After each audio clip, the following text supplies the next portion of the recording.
parmi les hommes connaît les pensées de l'homme, si ce n'est l'esprit de l'homme qui est en lui? Ah, vous comprenez pourquoi on a dit que les pensées sont dans l'esprit? Reprends. En effet, qui parmi les hommes connaît les pensées de l'homme, si ce n'est l'esprit de l'homme qui est en lui? Vous suivez? Quand on dit en effet qui parmi les hommes, il ne faut pas penser qu'on est en train de parler de toute l'humanité. Qui? Un homme est composé en trois. Donc, parmi ces trois entités-là, corps, âme et esprit, qui connaît mieux les choses de l'homme, du corps, de l'âme et de l'esprit? On dit c'est l'esprit. Parce que l'esprit est le chef. C'est l'esprit qui commande. Donc celui qui connaît mieux l'âme, c'est lui qui connaît mieux le corps. Par exemple, mon corps ne connaît pas mieux mon âme. Et mon âme ne connaît pas mieux mon corps. Mais c'est mon esprit qui connaît mieux mon corps et mon âme. C'est ça qu'on a envie de dire. Continuons. De même, personne ne peut connaître les pensées de Dieu si ce n'est l'esprit de Dieu. Personne ne peut connaître les pensées de Dieu si ce n'est l'esprit de Dieu.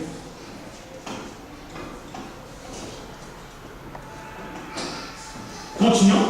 Or, nous n'avons pas reçu l'esprit du monde, mais l'esprit qui vient de Dieu, afin de connaître les bienfaits que Dieu nous a donnés par sa grâce. Vous voyez, frère, nous n'avons pas reçu l'esprit du monde. C'est quoi l'esprit du monde?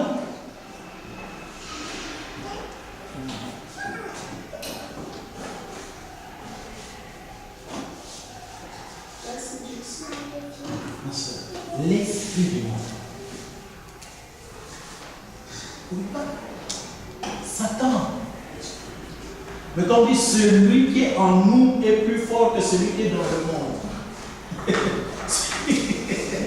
Celui qui est en nous, c'est qui?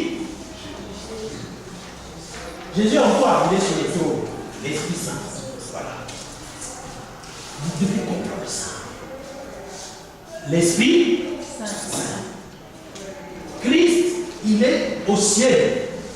D'accord? Son esprit est en nous. Vous comprenez ça? Christ est où? Son esprit est où? Est-ce que l'esprit de Christ est au ciel? Non. Non. L'esprit est en train de constituer son église. Là-bas, on n'a pas besoin de l'esprit, puisque Christ est là-bas. Il faut que vous compreniez cette chose. On a besoin de l'esprit ici. Le consolateur, qui nous conduira dans toute la vérité. Est-ce que vous comprenez? Continuons. Et nous en parlons non avec la parole qu'enseigne la sagesse humaine, mais avec celle qu'enseigne l'Esprit Saint. Vous comprenez, c'est pas facile. Voilà pourquoi quand nous parlons, il faut que nous parlions bien pour que on comprenne quelle est la considération que vous avez.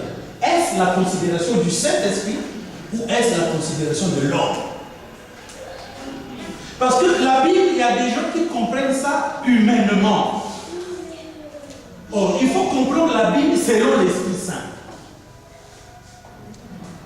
Selon la sagesse de Dieu. Pas selon la sagesse de Satan. Continuons, ma soeur. Ainsi, nous employons un langage spirituel pour exprimer ce qui est spirituel. Vous comprenez? Donc, il y a un langage spirituel pour parler de ce qui est spirituel. Il y a aussi un langage humain pour parler de ce qui est humain.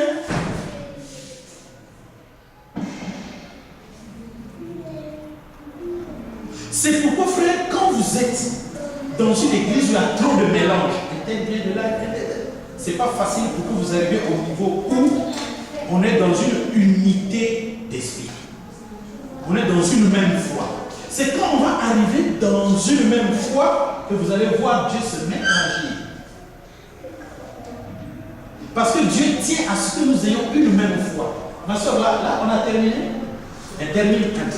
Mais l'homme naturel n'accepte pas ce qui vient de l'Esprit de Dieu, car c'est une folie pour lui. Il est même incapable de le comprendre, parce que c'est spirituellement comme on juge. Vous comprenez? L'homme naturel, suivez-moi très bien, l'homme naturel, c'est par exemple quand je n'étais pas encore né de nouveau. Ça on appelle un homme naturel. Un homme naturel ne peut pas comprendre les choses spirituelles. Maintenant, le problème, c'est que ce corps-là, ce corps que vous voyez, mourra. Il va mourir. Il ira dans la poussière. Mais Dieu viendra le ressusciter. Ce même corps. Pourtant, il est dans la poussière. Dieu va venir, il va dire, comment reviens. Et ça va se reconstituer. Mais quand ce corps va se reconstituer, il ne sera pas appelé un corps naturel. Il ne sera même pas appelé un corps spirituel. Il va être appelé un corps glorieux. Maintenant, une personne qui avait ce corps terrestre, mais qui n'est pas né de nouveau, donc qui n'a pas acquis son corps spirituel, quand elle va mourir, elle va ressusciter infiniment. Donc, tel qu'il était.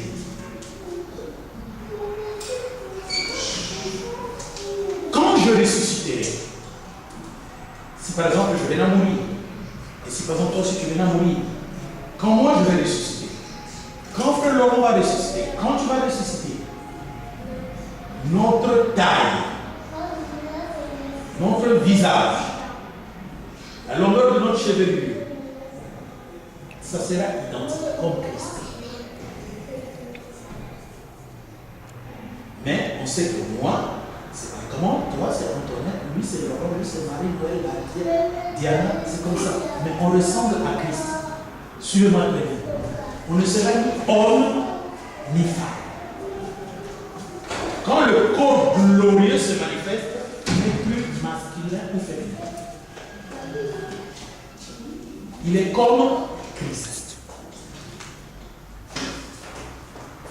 Vous comprenez, frère? C'est le corps prêt pour l'éternité. Et c'est comme ça que tu vivras éternellement. Même taille, même. Donc on est comme des poupées sorties d'une usine. Mais on sait qu'un tel, il était prédicateur de 1990 à 2013. On sait. Celle-là, elle a pris en telle année, on sait. Elle était la femme de Siassa, on sait. Toute notre histoire est connue. Mais le corps se ressemble parfaitement à celui de Christ. Même taille, même grosseur. Ne vous en faites pas. Soyez maigres, minces, gros ou quoi. Quand on se relève, on est tous identiques corporellement. Avec un corps glorieux.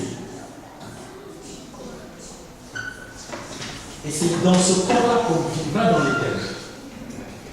Maintenant, ce corps va avaler le corps céleste, qui va encore avaler la lumière, parce que nous avons une lumière aussi. Et c'est tout ça dans lequel on sera éternel. Tu vas encore avaler ton propre ange. Voilà pourquoi on est constitué en 7. Pour le moment, on est 3, mais on sera 7 en un seul être.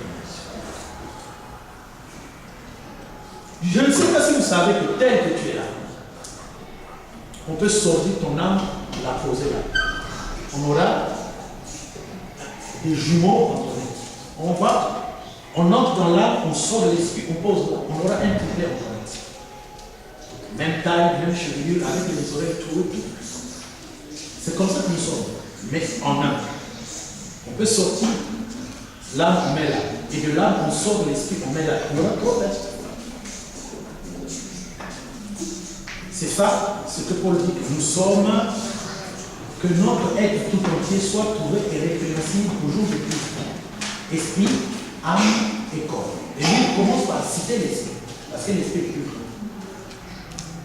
Maintenant, ces 3-là, il faut ajouter le corps céleste. Il faut ajouter l'ange qui est au ciel. Ça fait combien? Il faut ajouter ta lumière. Ça fait combien?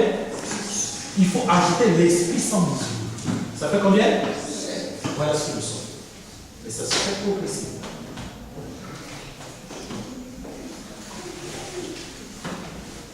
Maintenant, le fondamental dans tout ça, c'est de comprendre les quelques principes qui nous poussent à parler avec Dieu. Parce que, ma soeur, beaucoup de personnes ont reçu le Saint-Esprit, mais n'étant pas enseignées de ces choses, leur vie se complique. Pourquoi? Mais parce que leur espérance n'est pas enseignée. Il y a des étapes. Frère, la guérison corporelle, je ne sais pas franchement. C'est rien. Tu peux surmonter la guérison par la foi. Là, je suis debout devant vous. Mais si je vous dis que j'avais la colonne, ça fait quoi? J'avais mal. C'est vrai que j'ai pris les remèdes. Mais si c'est les remèdes, je devais normalement être reposé pendant beaucoup de jours. Mais je n'ai pas été reposé pendant beaucoup de jours. Ça veut dire que les remèdes ont joué, mais aussi la foi qui a joué. Pour prendre les décisions avec un dos, mon âge, aller et revenir. Tout ça, c'est la décision. Mais la décision, là, c'est la puissance. Le dos. Mais non, mais si, sans le Saint-Esprit, je serais encore couché. Donc quand si je suis assis, je lève, je suis d'abord comme ça. Mais si je veux être comme ça, c'est fini. Donc je me force. Et quand je veux être tout droit, ça me fait comme ça. Donc il y avait quelque chose. Être tout droit, ça me pousse comme ça. Parce que comme ça fait mal. Donc il faut être comme ça. Donc il y a la foi qui agit aussi dans la vie.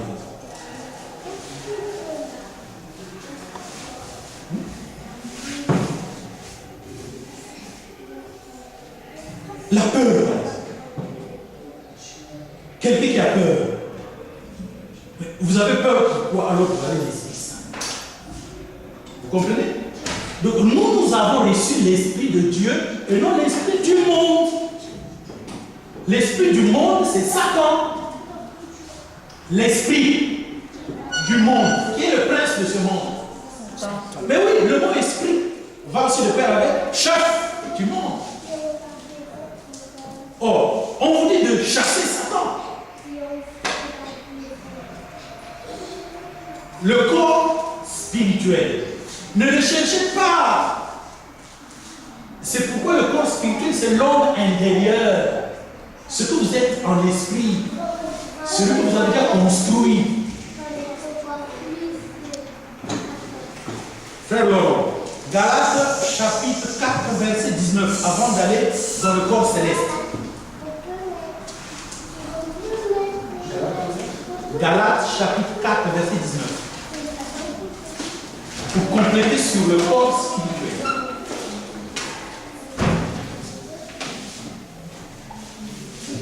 Amenez vos amis qui viennent être enseignés, mes frères et mes sœurs. Dites-leur, venez recevoir l'enseignement, frère. C'est ce qu'il faut leur dire. Que vous dites, et là-bas on chasse les démons, dit, viens recevoir l'enseignement. Galates 4, verset 19.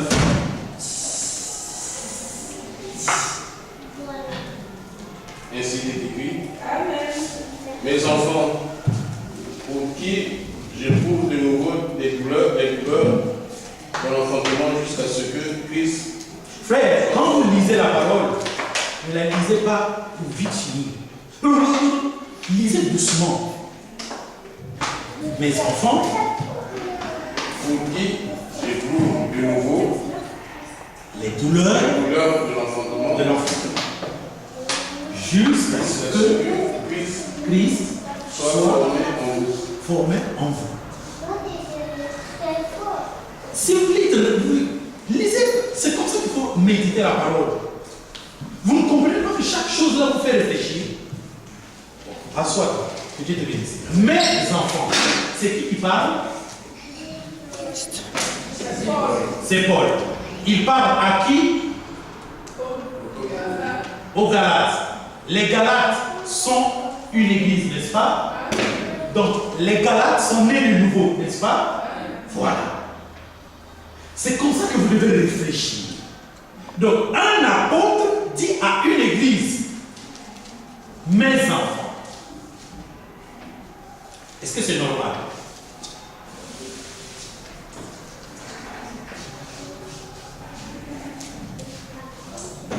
Vous trouvez normal qu'il appelle une église mes enfants? Spirituellement, il est au-dessus. Non. Spirituellement, il est au-dessus?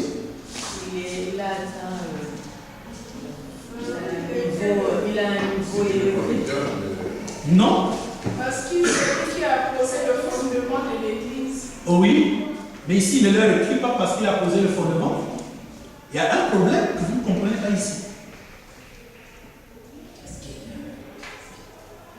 Pour comprendre le problème, c'est anormal que Paul appelle une église mes enfants.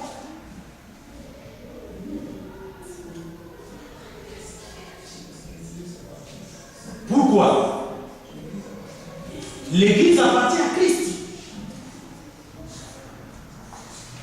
Christ est le chef de l'église. Donc un apôtre utilisé par Christ ne peut pas considérer une église mes enfants.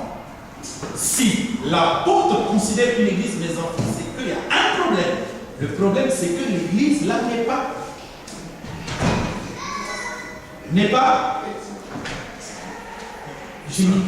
dans la Bible, le mot chrétien n'est pas Né de nouveau. une église. Une église, c'est l'ensemble des personnes nées de nouveau. Il n'y a pas de progrès pour ceux qui sont nés de nouveau. Donc, c'est une église née de nouveau, mais dont les membres sont charnels. Est-ce que vous comprenez? C'est-à-dire qu'ils sont nés de nouveau, ils sont remplis du Saint-Esprit, mais ils ne progressent pas spirituellement. Et c'est exactement là le problème. Mes enfants, pour lesquels j'éprouve de nouveau les douleurs de l'enfantement. Ils ont déjà été enfantés quand ils ont reçu le Saint-Esprit, mais maintenant, l'apôtre doit encore souffrir. Parce qu'ils ne grandissent pas.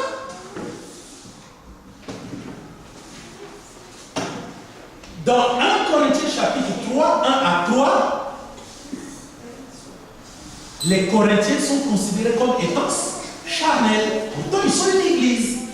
Donc, une église déjà remplie du Saint-Esprit, remplie des dons spirituels, s'il vous plaît, mais qui ne grandit pas spirituellement, tout simplement parce qu'ils se divisent entre eux. Moi, je suis de Paul.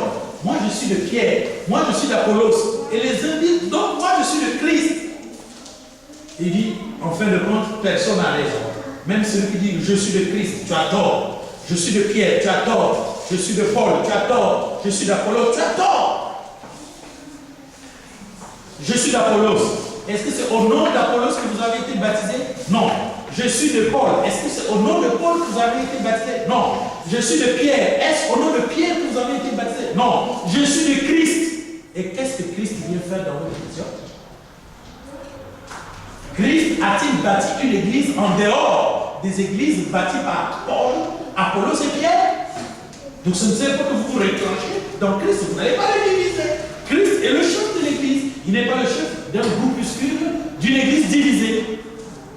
Il dit, vous êtes charnels. Vous comprenez? Donc, ici, il a dit mes enfants, parce que ce sont ces enfants qui n'ont pas grandi spirituellement. Pas parce qu'il est grand qu'il va les appeler enfants, non. Un homme spirituel et un ministre de Dieu, il n'y a pas quelqu'un qui est plus grand.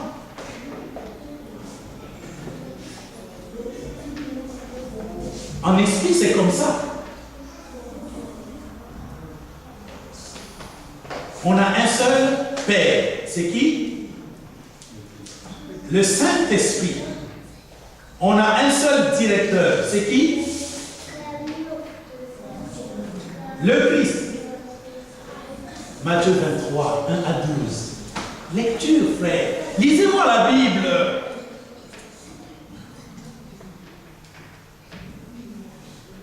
Tu as lu Matthieu? Tu n'as pas remarqué ces choses. Il vous faut un esprit de réflexion dans la lecture de la Bible. C'est ça que Josué nous dit. Que ce livre de la loi ne s'éloigne point de ta bouche, médite-le nuit et jour. Vous devez réfléchir sur votre Bible. Vous devez beaucoup réfléchir. Parce que vous devez agir selon la Bible. Quand tu as lu, ne te presse pas pour aller mettre en application. Il faut d'abord comprendre qu'est-ce que tu as lu. Donc, le problème que je voulais vous faire comprendre, c'est que mes enfants, pour lesquels j'éprouve encore les douleurs de l'enfant, vous êtes bien remplis du Saint-Esprit, mais il faut encore que je reprenne le travail d'enseignement jusqu'à ce que Christ soit tout formé en vous. C'est pas ce qui est écrit? C'est pas ce qui est écrit? Voilà. Donc, la croissance spirituelle signifie la formation de Christ dans une nouvelle créature. Dans une nouvelle créature. Le Christ doit être formé. Quand le Christ est totalement formé, tu as atteint la perfection. Donc, nous construisons Christ en nous.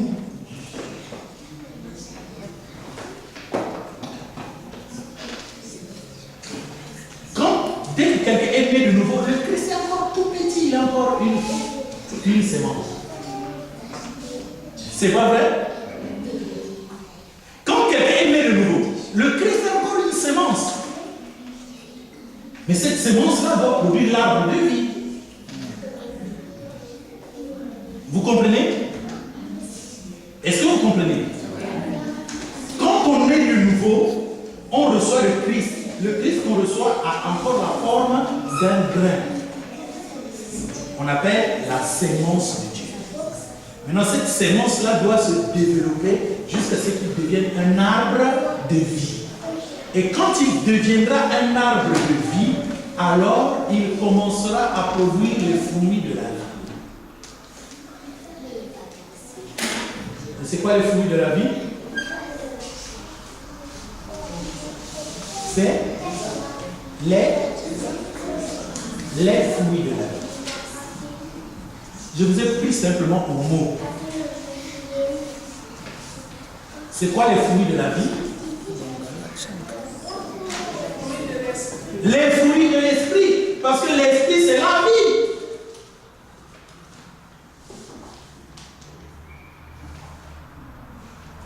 C'est quoi les fruits de la vie? Citez-moi les fruits de la vie. Il y en a combien? Nous sommes. J'ai bien posé une question. Il y a combien de fruits de la vie? 5? 5? Tu parles des signes de la vie. Il y en a 5. Maintenant, les fruits de la vie, il y en a 9. Alors, citons les fruits de la vie. D'abord, dites-moi dans quel texte de la Bible qu'on retrouve les fruits de la vie? Dans Galates 5. 5, 20, 22.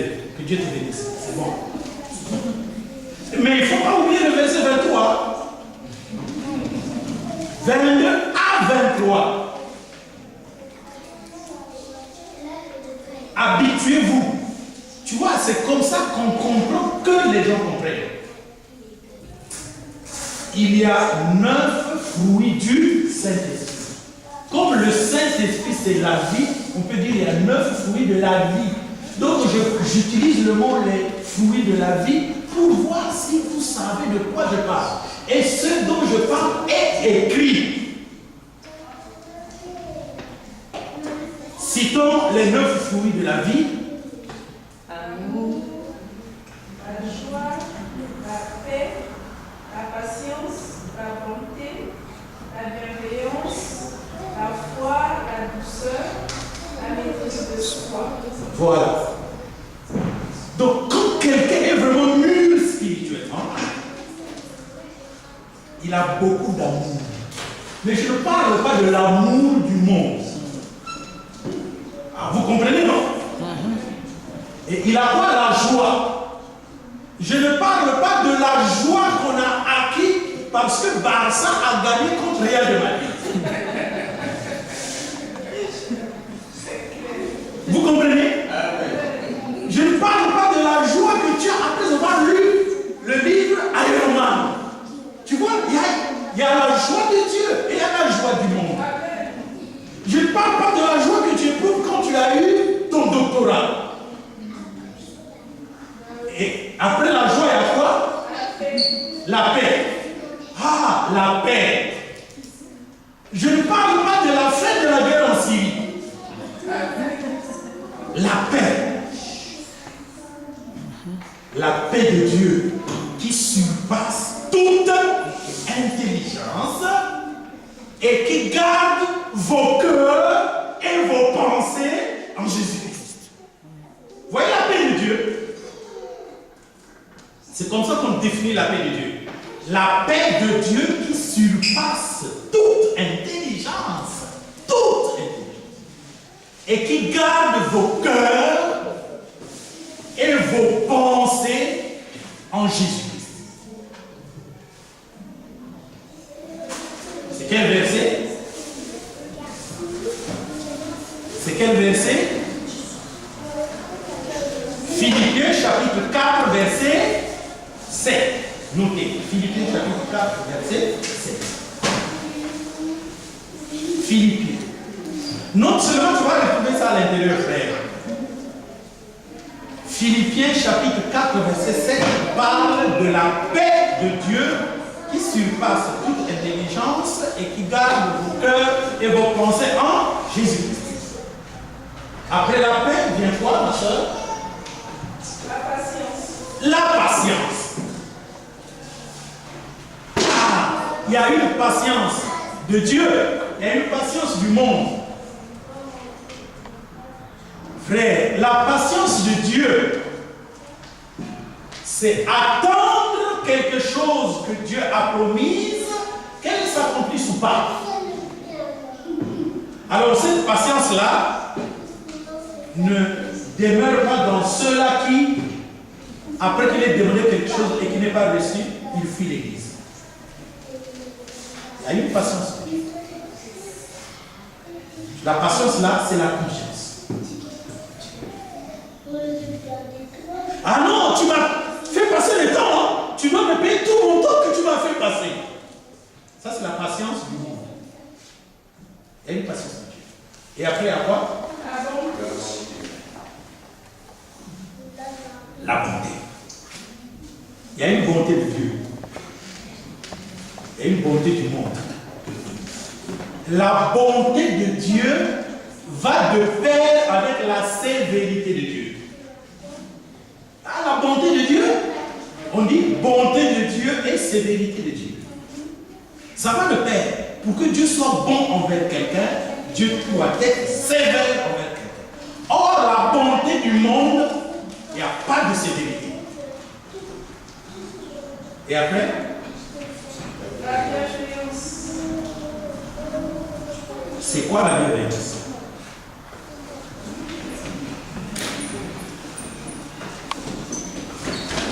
C'est quoi la bienveillance? Caïn, où est ton frère?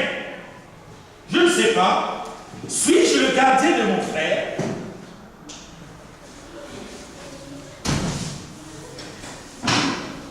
La bienveillance, c'est quoi?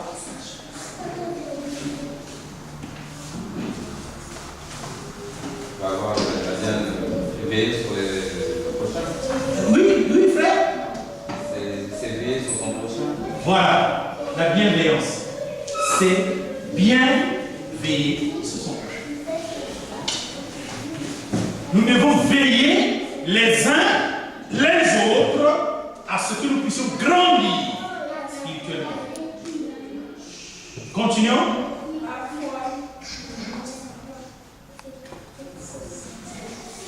Ah bon? La foi est une œuvre du Saint-Esprit. La foi est une œuvre du Saint-Esprit. Il y a une foi qui est un fruit du Saint-Esprit. Il y a une foi qui est un don du Saint-Esprit.